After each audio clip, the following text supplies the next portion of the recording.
Doctor ortho Ayurvedic oil and capsule. अब दर्द भी घुटने टेकेगा। छत्तीसगढ़ में 10वीं और 12वीं का रिजल्ट जारी, छात्राओं ने फिर बेहतर प्रदर्शन करते हुए मारी बाजी। सीएम विष्णुदेव साय ने की बड़ी घोषणा, टॉपरों को मिलेगी 1 लाख की प्रोत्साहन राशि। पंजाब के कपूरथला में भू माफियों का कहर, धार्मिक भेष में आए लोगों ने रातों रात गिराई पूरी बिल्डिंग। कोर्ट केस के बीच लैंड माफिया का on the spot action, CCTV में कैद पूरी वारदात, पुलिस रही दूर खड़ी। रांची में नाबालिग दत्तक बेटी ने मां को उतारा मौत के घाट, प्रेमी के साथ मिलकर वारदात को दिया अंजाम, मामले में 3 आरोपित हुए गिरफ्तार।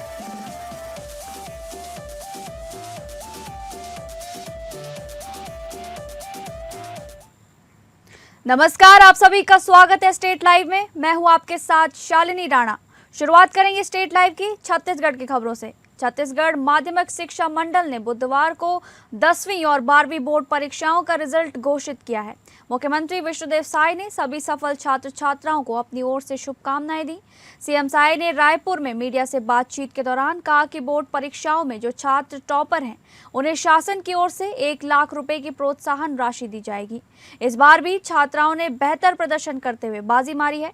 मंडल द्वारा जारी परिणाम के अनुसार हाई स्कूल परीक्षा 2026 में 77% विद्यार्थी उत्तीर्ण हुए हैं। इसमें छात्राओं का पास प्रतिशत 81.03 रहा, जबकि छात्रों का 72.27% दर्ज किया गया है। वहीं हायर सेकेंडरी परीक्षा में 83.04% विद्यार्थी सफल हुए हैं, जिसमें छात्राओं का पास प्रतिशत 86.04 और छात्रों का 78.86 रहा। इस वर्ष लाखों विद्यार्थियों ने परीक्षा में भाग लिया, जिनमें बड़ी संख्या में छात्र सफल हुए हैं। मंडल के अनुसार परिणाम में इस बार पिछले वर्ष की तुलना में सुधार भी देखने को मिला है।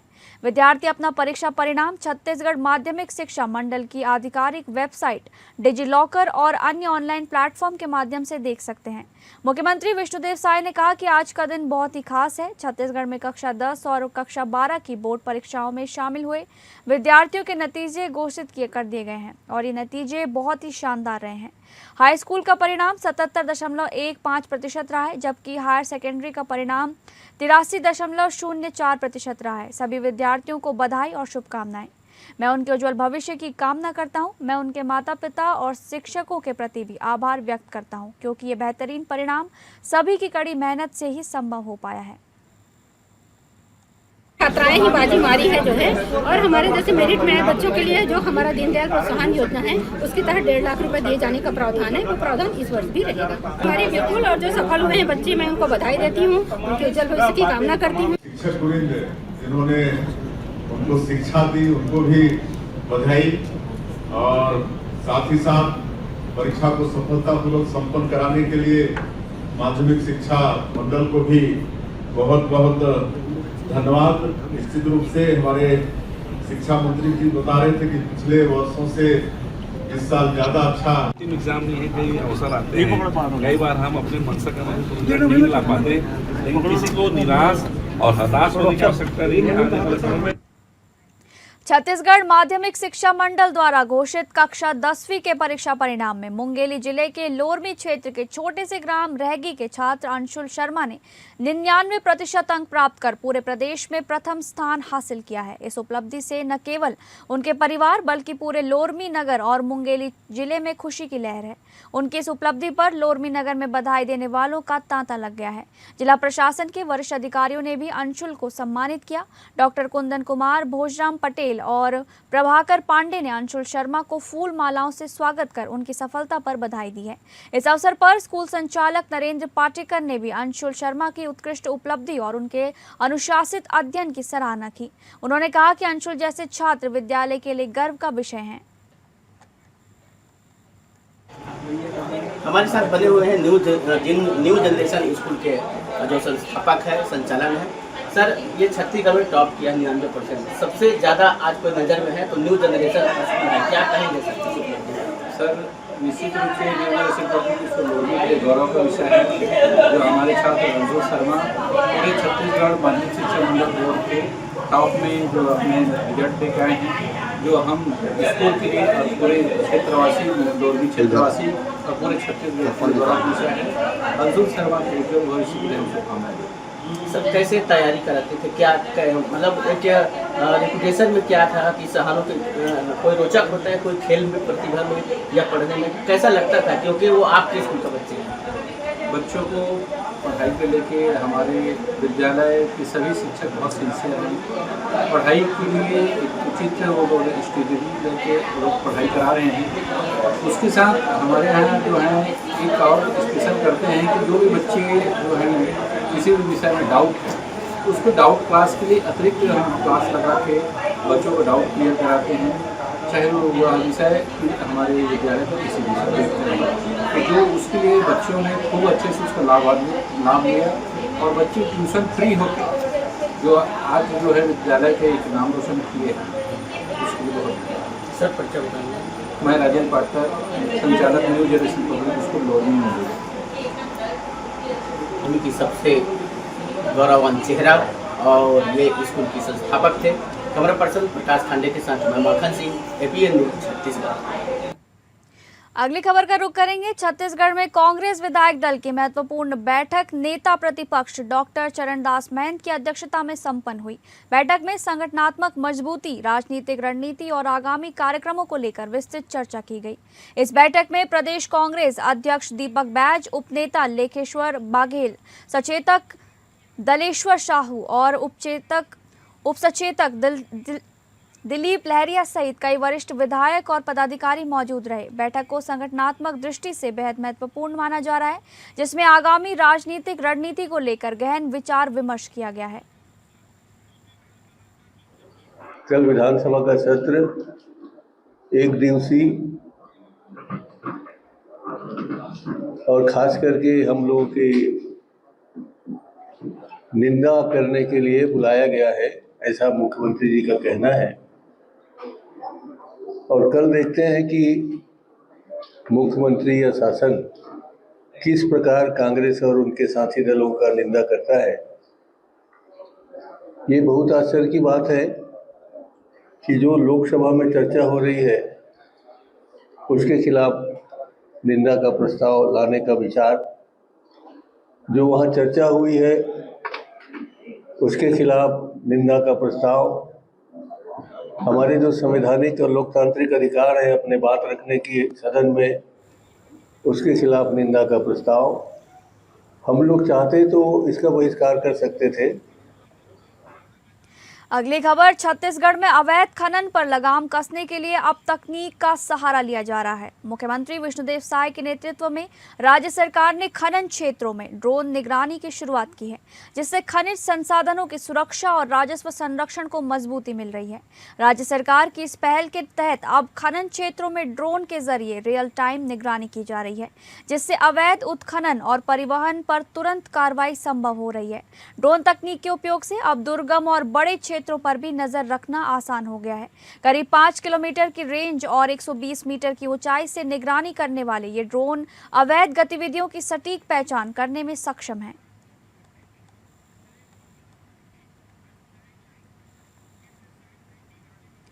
एमसीबी जिले के मनेन्द्रगढ़ में कोतवाली थाना प्रभारी विवेक पटेले के पदभार संभालते ही अवैध गतिविधियों पर सख्त कार्रवाई शुरू हो गई है। लगातार मिल रही सूचना के आधार पर पुलिस ने जुआरियों के खिलाफ बड़ा अभियान चलाया। एसपी रत्ना सिंह के निर्देशन में टीम गठित कर सिविल ड्रेस में घने जंगल के बीच छापेमारी की गई। इस कार्रवाई में मौके से 5 जुआरियों को गिरफ्तार किया गया। पुलिस ने उनके पास से 52 पत्तों की ताश, 4 वाहन और करीब 57,000 रुपए नकद बरामद किए हैं। थाना प्रभारी विवेक पाटले ने साफ कहा कि जब तक वे मनेन्द्रगढ़ थाना में पदस्थ हैं, किसी भी प्रकार का अवैध कारोबार क्षेत्र में नहीं चलने दिया जाएगा। मेरे द्वारा 15 दिवस पूर्व ही थाना कोतवाली मनेन्द्रगढ़ का पदभार ग्रहण किया गया है और कुछ सूचनाएं आ रही थी कि घुटरा सलवा जंगल में कुछ जुआ के संचालित हो रहे हैं जगह बदल के। सूचना तस्दीक करने के लिए मुखबुर लगाया गया था। इसी तारतम्य में दिनांक 27/4/26 को मुखबिर से सूचना मिली कि जुआड़ियन जो है घुटरा के जंगल में जुआ खेल रहे हैं। सूचना तस्दीक करने पर, पुष्टिकृत होने पर श्रीमान पुलिस अधीक्षक महोदय श्रीमती रत्ना सिंह को मैडम को घटना से अवगत करा करके मार्गदर्शन लिया गया और उनके दिशा निर्देशन पर साइबर सेल और मनिंदर कोतवाली की टीम गठित की गई और टीम गठित करके मुताबिक योजना मौके पर रेड की कार्रवाई की गई।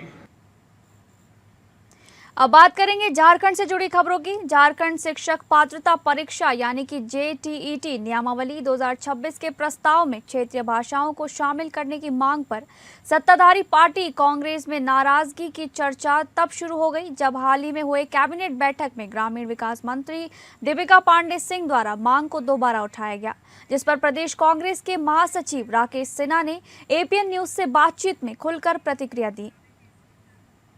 झारखंड JTET नियमावली 2026 के प्रस्तावित को लेकर सबसे ज्यादा चर्चा है। झारखंड में जिस तरीके से कैबिनेट बैठक में एक बड़ा फैसला आया, मुख्यमंत्री हेमंत सोरेन की अध्यक्षता में ये फैसला आया कि JTET नियमावली 2026 को पारित तो कर दिया गया। हालांकि उसमें से जो क्षेत्रीय भाषा है जिसको लेकर मांग लगातार चल रही थी। देखिए, हमारी यह मांग थी कि JTET में अंगिका, भोजपुरी, मगही को भी सम्मिलित किया जाए।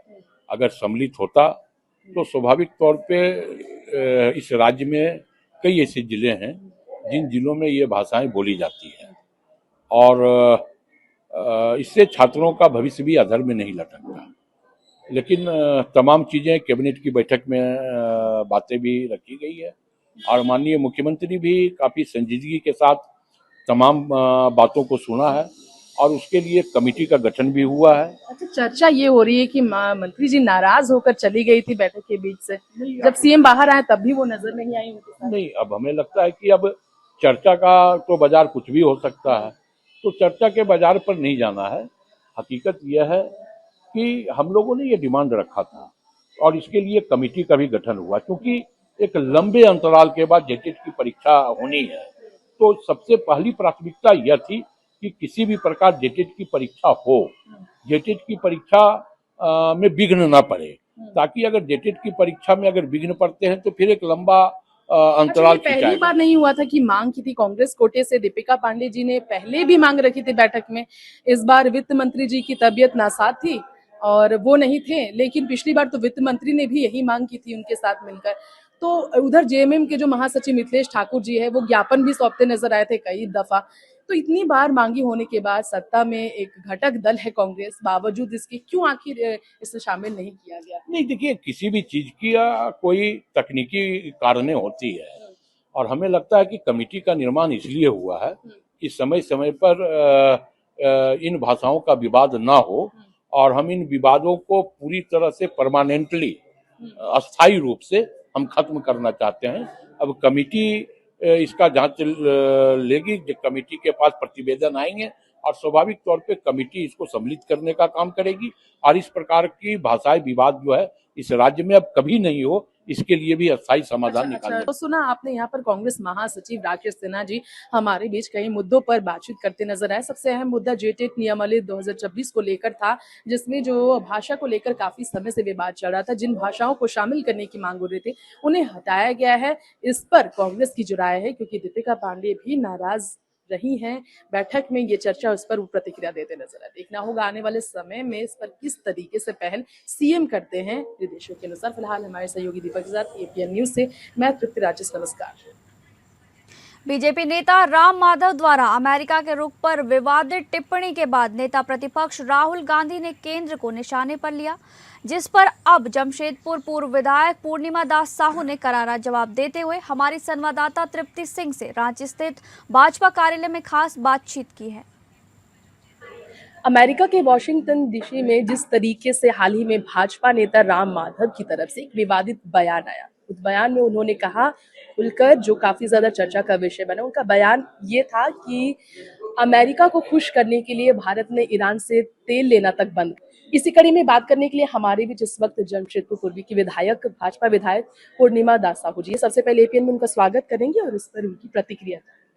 देखिए, कोई भी व्यक्ति हो, कोई भी दल हो, अगर देश के, राष्ट्र के विरोध में कुछ बातें करता है, बयान देता है, तो उन पर कार्रवाई होनी चाहिए। राहुल गांधी जी किस अधिकार से ये बोल रहे हैं, जो खुद विदेशों में जाकर भारत को बदनाम करने का काम करते हैं, उन्हें तो हक ही नहीं है इन सभी चीजों में बोलने का। तो आपका क्या कहने का मतलब भाजपा विधायक बोले उस पर आप क्या कहेंगे? देखिए, हम तो बोल रहे हैं जो भी दल हो, हमने पहले ही स्पष्ट किया कि जो भी पार्टी हो, जो भी दल हो, जो भी व्यक्ति हो, जिस भी पार्टी से बिलोंग करता हो, अगर भारत के लिए अपशब्द बोलता है, उसके विरोध में बोलता है, तो उस पर जो है एक्शन लेना चाहिए। चलिए, अभी राहुल गांधी ने एक और बयान दिया था भाजपा पर निशाना साधते हुए कि उन पर ज्यादा कार्रवाई करिए केंद्र सरकार, लेकिन ममता पर क्यों मेहरबान है भाजपा सरकार। उनका कहना था कि उन पर 36 केसें और 55 घंटे तक पूछताछ, लेकिन ममता पर क्यों नहीं। इस पर क्या कहेंगे आप?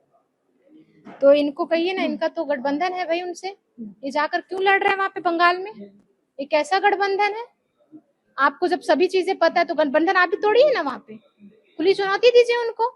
ये क्या है, आप इस तरह का लड़ाई लड़ रहे हैं और फिर मोदी जी से ये करते हैं कि उनका ऐसा मेल मिलाप है। अच्छा, चलिए, तो आपने सुना हमारे बीच भाजपा की विधायक पूर्णिमा दास साहू नजर आई, जो कि तमाम मुद्दों पर अपनी बात रखती नजर आई। देखते हैं आने वाले समय में महिला आरक्षण के मुद्दे पर भाजपा की सक्रियता किस नतीजे पर पहुंचती है। हमारे सहयोगी दीपक के साथ APN न्यूज से मैं तृप्ति राजेश, नमस्कार। अगली खबर झारखंड की राजधानी रांची से है, जहां पर एक ऐसी घटना सामने आई है जिसमें एक गोद ली हुई लड़की ने अपने प्रेमी और उसके साथियों के साथ मिलकर अपनी मां की हत्या कर डाली। इस मामले की पुष्टि करते हुए रांची के नगर SP पारस राणा ने एक प्रेस वार्ता में पूरे हत्याकांड से जुड़ा सनसनीखेज खुलासा कर दिया है। हालांकि आरोपी लड़की के नाबालिग होने की वजह से उसे प्रोबेशन होम में भेज दिया गया है, जबकि उसके प्रेमी और एक सहयोगी की गिरफ्तारी हो चुकी है।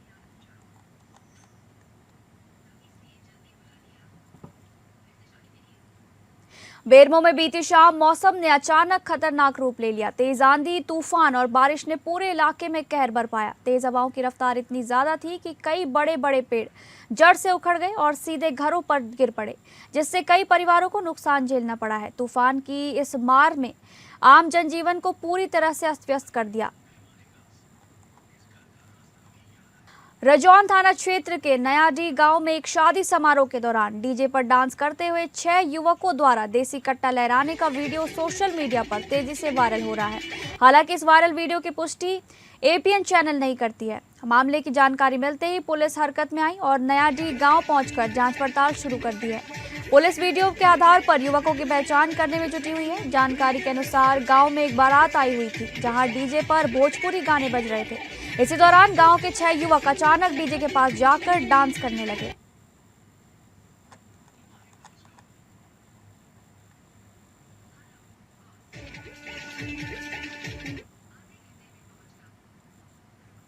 साइबर थाना पुलिस ने कई थानों की पुलिस और तकनीकी शाखा के सहयोग से बरबीघा थाना क्षेत्र के नसरतपुर गांव के बागार में छापेमारी कर अंतर्राज्यीय साइबर ठग गिरोह के 3 बदमाशों को रंगे हाथ गिरफ्तार करने में सफलता पाई है। छापेमारी का नेतृत्व DSP सह साइबर थाना अध्यक्ष ज्योति कुमारी ने की।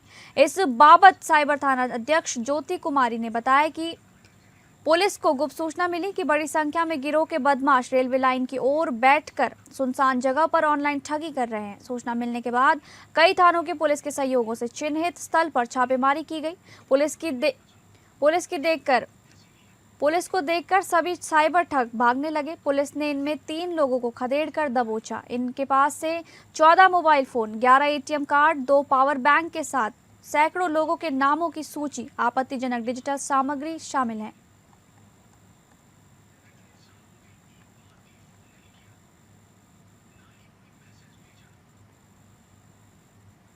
अब बात करेंगे राजस्थान से जुड़ी खबर की। APN न्यूज से खास बातचीत करते हुए राजस्थान यूनिवर्सिटी की वाइस चांसलर अल्पना कटेजा ने बताया कि आज़ादी के पूर्व से ही संचालित राजस्थान स्टेट की सबसे बड़ी, सबसे प्रतिष्ठित यूनिवर्सिटी है, लेकिन बीच में कुछ समय के लिए बहुत सारी ऐसी चीज़ें हुई जिसकी वजह से इसका जो पुराना गौरव था वो कहीं खो गया था। तो जिस दिन ज्वाइन किया था उन्होंने, उसी दिन ये एक प्रण उन्होंने लिया था कि इस यूनिवर्सिटी के पुराने गौरव को वो लौटाएंगी। आज जब उनका कार्यकाल लगभग 2.5 वर्ष से ज़्यादा हो चुका है, तो उन्हें खुशी है कि वो इन प्रयासों में काफ़ी हद तक सफल हो पाई हैं।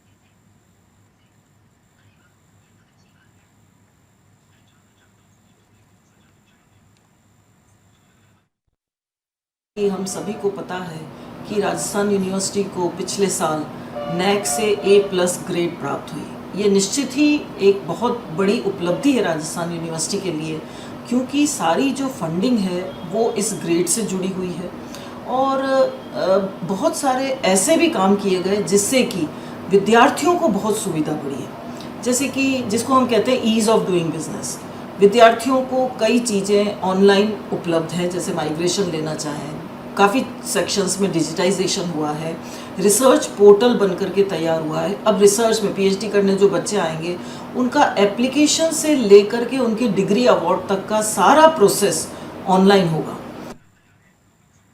अब बात करेंगे पंजाब से जुड़ी खबरों की। कपूरथला म्युनिसिपल कॉरपोरेशन में जनगणना के लिए टीचर्स की ट्रेनिंग शुरू हो गई है। इस बारे में जानकारी देते हुए कमिश्नर वर्कर्स प्रिंसिपल सेंसेक्स ऑफिसर सिटी कपूरथला अनुपम कलेर ने कहा कि इस सर्वे के लिए उन्हें लोगों के सहयोग की जरूरत है। एक वेबसाइट के बारे में बताते हुए उन्होंने कहा कि सरकारी अधिकारियों द्वारा हर घर से कुल 34-35 सवाल पूछे जाने हैं, जिसमें स्मार्टफोन, LCD और दूसरी चीजों की डिटेल्स पूछी जाएंगी। उन्होंने कहा कि लोग इन सवालों के जवाब वेबसाइट के जरिए पहले ही भर दें, इससे अधिकारियों और उनका समय बचेगा।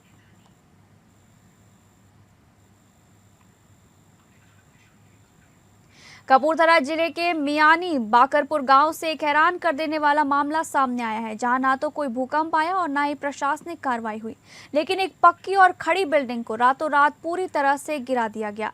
घटना उस समय हुई जब मालिकाना हक को लेकर दो पक्षों के बीच कोर्ट में मामला चल रहा था और फैसला आना बाकी था। बताया जा रहा है कि रात के अंधेरे में कुछ लोग निहंग सिंह के भेष में मौके पर पहुंचे और ट्रैक्टर की मदद से पूरी बिल्डिंग को गिरा दिया।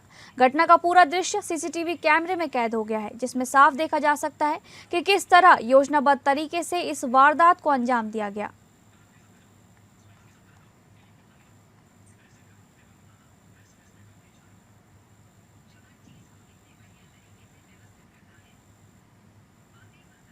कपूरथला में युवक की हत्या के सनसनीखेज मामले को पुलिस ने सुलझाने का दावा किया है। जांच में सामने आया है कि इस हत्या के पीछे दोनों पक्षों के बीच चल रही पुरानी निजी रंजिश मुख्य कारण थी। पुलिस के मुताबिक करीब 6 महीने पहले दोनों के बीच हुए झगड़े ने धीरे धीरे हिंसक रूप ले लिया और आखिरकार इस वारदात में बदल गया।